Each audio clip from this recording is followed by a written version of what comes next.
The past couple days have been pretty typical, with a couple inevitable setbacks, but everything's still working out okay in the end. Last night I made my delivery near Lancaster, and even before I arrived there, I was concerned about it being a late evening live unload appointment at a facility that doesn't allow overnight parking.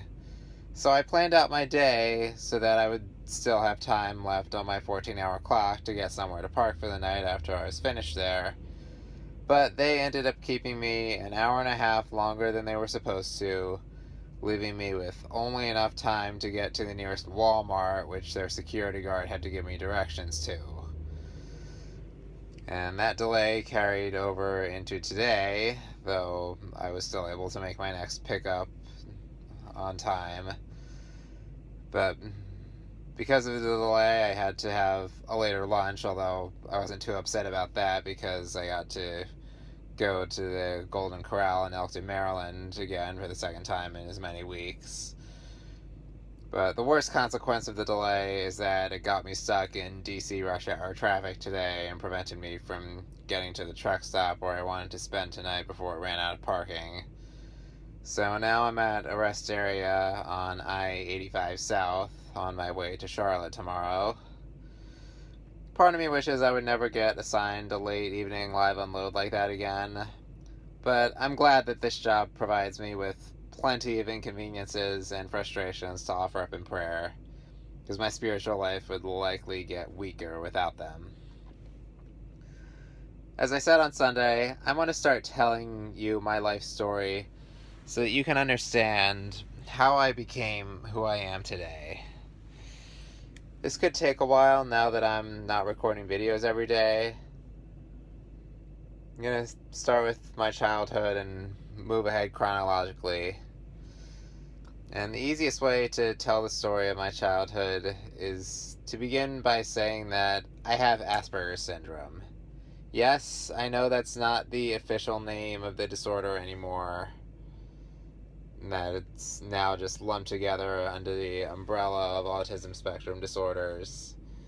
But I prefer to refer to my condition informally as Asperger's because it's more concise than explaining that I'm on the very high-functioning end of the autism spectrum. As many of you probably know, no two cases of any autism spectrum disorder are alike. I had a variety of very pronounced symptoms as a young child, but I'm blessed to have outgrown most of it. The most obvious symptom I still have is my introverted personality and difficulty carrying conversations, especially small talk, in groups or with people I don't know well. I need really powerful motivation, such as a perceived need to make a good impression to get a job that I really want, in order to step out of my comfort zone, to be conversational in situations where I'm not good at it. Fortunately, I'm much better at one-on-one social interactions, so I'm able to build strong relationships that way. Occasionally, I still exhibit signs of other autistic behaviors like perfectionism and obsessions with specific subjects, but I'm able to control them now because of my high level of self-awareness and my strong relationship with God. It's taken me just about my entire life up until now to overcome Asperger's to this degree. For the first several years of my life, I seem to be living in my own little world, oblivious to most of the social cues I was supposed to pick up on. I was a curious, adventurous baby, always trying to wander away from my parents and explore. And I tried not to let anything stop me from doing what I wanted. My laser-like focus on what I wanted to do first became a problem in kindergarten, when it often seemed like I was incapable of focusing on what I was supposed to be doing in class.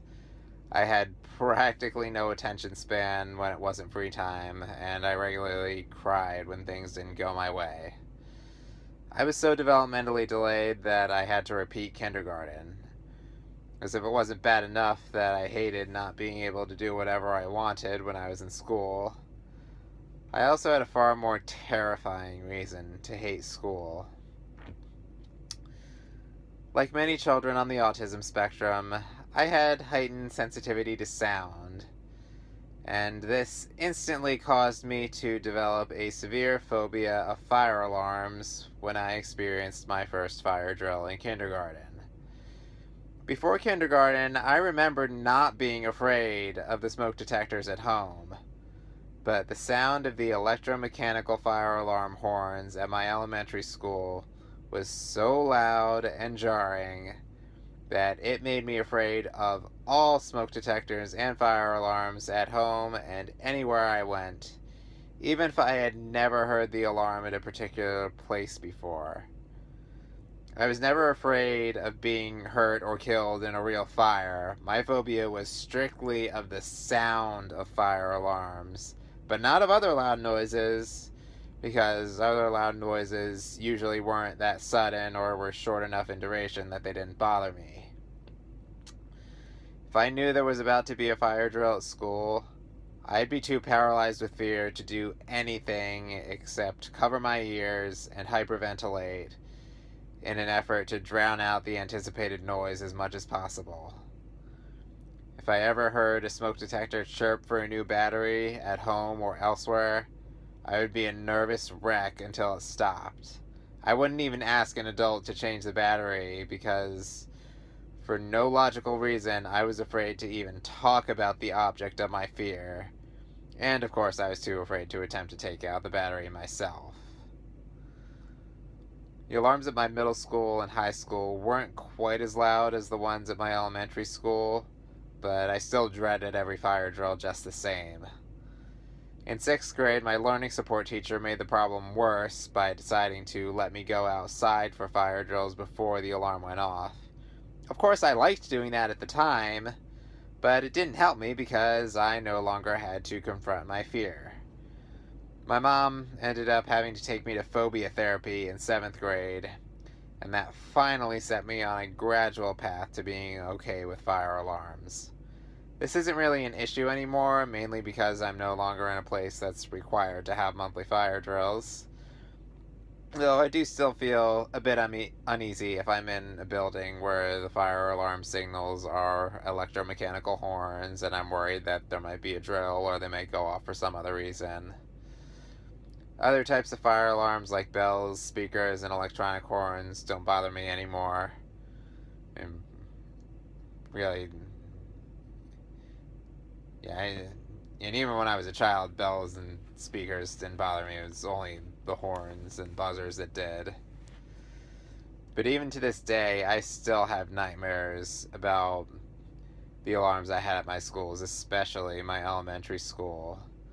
And when I hear a fire alarm in my dreams, it feels like I'm getting shocked with a taser in my lower spine. Next time I record a video, I will continue with the story of my childhood and my upbringing. Till next time, please keep me in your prayers, and I'll keep you in mine. God bless.